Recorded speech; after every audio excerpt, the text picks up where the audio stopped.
di sana itu mereka mencium, lalu mereka bernangis-nangis dengan memegang rambut Nabi dan dicontohin lagi sama ustadznya.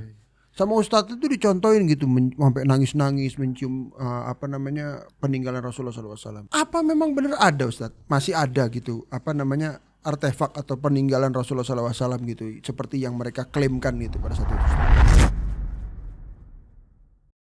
Kemudian juga dengan ludahnya Nabi Muhammad. Kemudian juga dengan keringatnya. Ya, beberapa sahabat itu keringatnya Rasulullah itu diambil digunakan untuk tabarruk. Tentunya ini boleh.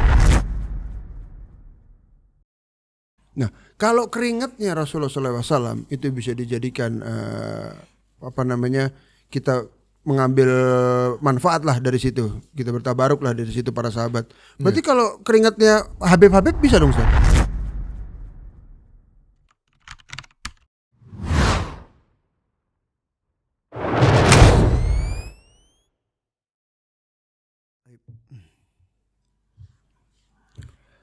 Alhamdulillahirrabbilalamin. Wassalatu wassalamu ala rasulillah. Teman-teman podcast yang memiliki waktu luang, alangkah baiknya waktu luang tersebut kita gunakan untuk hal yang bermanfaat. Saat ini kita telah kedatangan tamu Ustadz kita, Ustadz Rizky Baswedan. Ahlan wa sahlan Ustadz. Bekhair. Bekhair Ustadz. Alhamdulillah Ustadz. Bertemu lagi sama antum ini, mau melanjutkan yang kemarin Ustadz. Kita bahas lagi ada sedikit muskilah di lingkungan kita Ustadz. Boleh. Kita tanggapi sedikit-sedikit lah. Iya Ustadz, betul Ustadz. Jadi gini Ustadz. Ini muskilah yang kemarin sempat heboh lah, yaitu tentang peninggalan Rasulullah SAW Ustaz. Katanya beliau ini meninggalkan beberapa seperti sendal, terus seperti rambut juga Ustaz, rambut Nabi SAW. Ini sudah menjadi sebuah kehebohan dan sampai mereka itu keliling Indonesia Ustaz. Keliling ke Pontianak dan segala macamnya itu mereka keliling membawa artefak-artefak Rasulullah SAW yang nanti di sana itu mereka pamerkan dan mereka undang orang-orang untuk datang. Nah, yang menjadi muskilah lagi Ustadz, muskilah keduanya adalah mereka itu di sana itu mereka mencium, lalu mereka bernangis-nangis dengan memegang rambut Nabi dan dicontohin lagi sama ustadznya. Sama ustadz itu dicontohin gitu sampai nangis-nangis mencium peninggalan Rasulullah SAW. Nah, sebenarnya mau kami tanyakan Ustadz, apa memang benar ada Ustadz? Masih ada gitu artefak atau peninggalan Rasulullah SAW gitu seperti yang mereka klaimkan gitu pada saat itu Ustadz? Ya. Bismillahirrahmanirrahim. Alhamdulillah wassalatu wassalamu ala Rasulillah. Mengenai peninggalan Rasulullah SAW, maka yang pertama, semua hal yang disandarkan kepada Nabi kita Muhammad SAW, maka haruslah ada sanadnya yang jelas. Ya, semua hal yang disandarkan kepada Nabi Muhammad SAW, perkataan beliau, hal-hal yang diaku menjadi perbuatan beliau atau pakaian beliau, maka ini harus ada sanad yang jelas. Ya, makanya para ulama mengatakan al-isnadu minad din. Laulal isnad laqala man syaa ma syaa. Kata Abdullah bin Mubarak, beliau mengatakan bahwasanya perkara isnad ini termasuk bagian penting dalam agama Islam. Karena kalau bukan karena isnad, kalau bukan karena sanad, ya, maka siapapun akan berbicara tentang apapun. Maka ini berbahaya. Ya, dan para ulama itu biasa ketika ada orang yang ngaku-ngaku ada sesuatu hal yang bersumber dari Nabi Muhammad SAW, maka mereka akan mengatakan sammulana rijalakum. Coba sebutkan kepada kami siapa ini orang-orang yang membawa kabar yang kau bawakan ini. Ya, hal yang kau klaim ini siapa yang meriwayatkannya? Sambungannya sampai ke Rasulullah SAW itu siapa aja orangnya supaya bisa diteliti. Wajib berarti Ustaz. Wajib diteliti. Makanya para ulama itu ada namanya ilmu rijal. Ilmu meneliti tentang orang-orang yang membawa hadisnya Nabi Muhammad SAW. Dan ini salah satu ilmu yang paling detail dalam urusan agama Islam ini. Dia membahas tentang siapa orang, siapa namanya, tinggalnya di mana, kemudian kekuatan hafalannya bagaimana, kemudian orangnya soleh atau tidak. Oh, itu juga. Berarti nggak sembarangan orang, misalnya orang yang bukan orang soleh, bukan apa, jadi nggak bisa diterima juga Ustaz? Nggak bisa. nggak bisa sembarangan orang diambil perkataannya. Ya pertama orangnya harus orang yang harus orang yang adil. Adil itu orang yang baik, dia orang yang soleh, ibadahnya sama Allah benar ya. Kemudian yang kedua juga orangnya harus orang yang hafalannya harus yang kuat, sehingga dia nggak kecampur-campur dengan hafalan yang lain. Jadi dinilai secara agama, dinilai juga secara urusan dunianya dinilai. Gimana ini orang ini hafalannya kuat atau enggak? Jadi nggak sembarangan orang datang mengklaim ini perkataan Rasulullah, ini pakaiannya Nabi, ini bisa diterima, nggak bisa itu. Berarti Ustadz kalau misalnya ada yang mengklaim dia membawa peninggalan Rasulullah SAW, yaitu seperti baju, seperti rambut, itu pun orangnya harus yang benar-benar mempunyai hafalan yang bagus, benar-benar orang yang mempunyai dasar agamanya pun benar-benar orang alim gitu Ustadz. Iya, orang alim, orang yang soleh, orang yang jujur ya. Tentunya yang pertama memang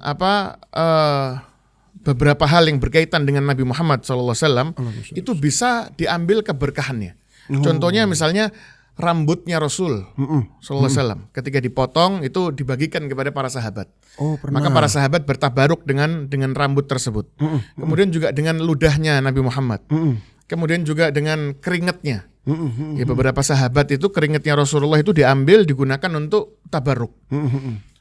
Tentunya ini boleh ya, tapi sekarang siapa yang bisa memastikan bahwasanya benda-benda tersebut benar-benar itu peninggalannya Nabi Muhammad SAW? Ini sekarang kita 1400 tahun jaraknya antara kita dengan Nabi Muhammad. Pakaian yang dianggap sebagai pakaian Nabi Muhammad, apalagi kemudian dikeliling-kelilingkan di tempat-tempat. Siapa yang menjamin itu pakaian yang benar-benar pakaiannya Nabi Muhammad? Sangat besar kemungkinan bahwasanya pakaian itu kalau memang masih ada, ya pasti sama orang sudah dipakai untuk rebutan atau mungkin sudah usang. Dan besar kemungkinan juga banyak yang akan memalsukan benda-benda tersebut. Betul. Siapa yang bisa menjamin hal itu? Betul. Apalagi dianggap itu bisa mendatangkan keberkahan, memberikan kesembuhan. Ya, makanya kita perlu selektif ya, nggak main-main ini. Nah, kalau keringatnya Rasulullah SAW itu bisa dijadikan kita mengambil manfaat lah dari situ, kita bertabaruk lah dari situ para sahabat. Berarti kalau keringatnya Habib bisa dong Ustaz? Nggak bisa. Nggak bisa ya? Iya, para ulama padahal mengatakan dia kan keturunan Rasulullah SAW katanya gitu Ustaz. Iya, nggak bisa. Ya, para ulama mengatakan bahwasanya itu khusus untuk Nabi Muhammad SAW. Satu aja. Kenapa? Karena para sahabat yang lain tidak ada yang memperlakukan sahabat dengan hal yang sama. Nggak ada yang bertabaruk dengan bekas makanannya Abu Bakar misalnya, atau keringatnya Umar bin Khattab, nggak ada itu. Kalaupun yang keturunan Rasulullah SAW yang katanya misalnya pun benar Ustadz, misalnya pun benar Rasul, bisa nggak kita mengambil manfaat seperti itu, mengambil bekas minumnya, mengambil bekas bajunya kena keringatnya, kenapa? Tentunya tidak ya. Tidak bisa Ustadz ya. Tidak ya. Iya. Jadi sebuah kesalahan. kesalahan. Disebutkan kalau memang ada, mungkin orang-orang akan mengambil bekas keringatnya Ali bin Abi Thalib. Lah iya. Ya, dan itu nggak ada nggak ada riwayat yang kita dengar tentang hal tersebut. Iya. Ya kalau ada, maka siapapun yang mengklaim dia harus menyampaikan riwayat yang ada tentang hal itu. Dalil ya Ustaz. Iya, bahwasanya bisa memang mengambil tabaruk, mengambil keberkahan dari keturunan Nabi Muhammad SAW. Ali bin Abi Thalib, Al Hasan wal Husain. Nah itu banyak Ustaz. Rata-rata juga yang lebih banyak lagi dari Husain. Katanya seperti itu. Kenapa sih Ustaz? Kok banyak nih orang-orang yang bisa dibilang arahnya dia agak melenceng itu Ustaz. Itu mengeluk-elukan Husain, Ali. Itu apa Ustaz? Memang mereka ada kecenderungan dari arah sana gitu. Kesesatannya apa gimana Ustaz? Ya tentunya mereka menganggap ya bahwasanya kalau keturunan Rasulullah berarti punya kelebihan dibandingkan manusia yang lain. Ya padahal Nabi kita Muhammad SAW seringkali mengatakan bahwasanya innama ana basyarum mithlukum ansa kama tansaun. Kata Rasulullah, sesungguhnya aku ini manusia sama seperti kalian. Ya aku juga lupa seperti mana kalian lupa. Dan juga Allah mengatakan juga qul innama ana basyarum mithlukum yuha ilayya. Katakan ya Muhammad, sesungguhnya aku ini manusia sama seperti kalian. Jadi Rasulullah itu sama seperti kita. Ya apapun yang manusiawi terjadi kepada manusia biasa itu juga menimpa Nabi Muhammad SAW. Rasulullah juga pernah terjatuh dari kendaraannya. Beliau merasakan sakit. Ya Rasulullah juga ketika berperang juga kena kena panah di pipinya, kena pukulan dari orang-orang kafir. Ini menunjukkan bahwa Nabi Muhammad adalah manusia biasa. Iya. Ya. Nah itu Ustaz, apalagi ada dari golongan-golongan yang mengaku keturunan Rasulullah SAW, dia mengatakan bahwa dia membawa kiswah Nabi SAW yang katanya di Madinah tuh ada, tapi di Madinah kita tidak bisa dekati. Ini ada dari yang katanya dari golongan mereka membawa kiswah itu sampai ke Madura, sampai kemana dia keliling, dia bawakan kiswah itu, dan orang-orang itu antri Ustadz untuk nyium tuh kiswah. Tapi yang lucunya Ustadz, kiswah di sebelahnya kiswah yang dicium itu ada plastik merah itu yang terus ada amplop masuk itu Ustadz. Itu jadi kita kan jadi gimana gitu Ustadz. Ini sebenarnya betul gak sih tuh? Bisa nggak mengambil barokah dari kiswahnya? Kiswah kan penutup kubur gitu Ustadz ya kalau nggak salah ya. Apa gimana ya Ustadz maksudnya? Kiswah itu wallahu alam yang dimaksud kiswah itu apa ya? Kalau kiswah Ka'bah itu kan ya penutup Ka'bah itu ya. Iya. Nah ini kiswah Nabi itu berarti penutup kuburan ya Ustadz, maksudnya begitu? Iya mungkin ya. Mungkin ya. Jadi maksud tapi bisa nggak kita ngambil barokah dari situ Ustadz? Tentunya tidak bisa. Nggak bisa ya? Iya nggak bisa. Jadi antri nyium-nyium itu nggak ada manfaatnya? Antri nyium-nyium ini yang terbaik adalah ketika kita mau mengalap berkah. Kita ngalap berkah dari mengamalkan sunnah-sunnah Nabi Muhammad SAW. Itu kita amalkan, memperbanyak salawat kepada Rasulullah, membaca hadisnya Nabi Muhammad. Kita pelajari apa yang diajarkan oleh Rasul kita SAW. Itu yang kita ajarkan, itu yang kita amalkan untuk mendapatkan keberkahan.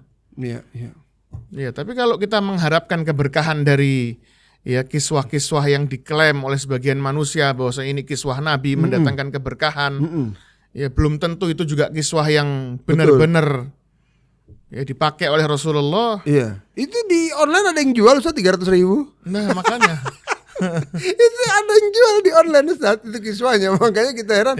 Ini kok kayaknya udah melampaui batas ya Ustaz. Kayak kadang-kadang umat ini dibohongi di apa Ustaz. Iya. Memang manusia itu banyak yang mencari keberkahan ya. Memang barokah ini kan artinya kan kathratul khairi wa dawamuhu. Kebaikan yang sangat banyak. Jadi banyak orang yang mencari keberkahan. Ya, kenapa mereka kok nggak mencari keberkahan dari membaca Al-Quran?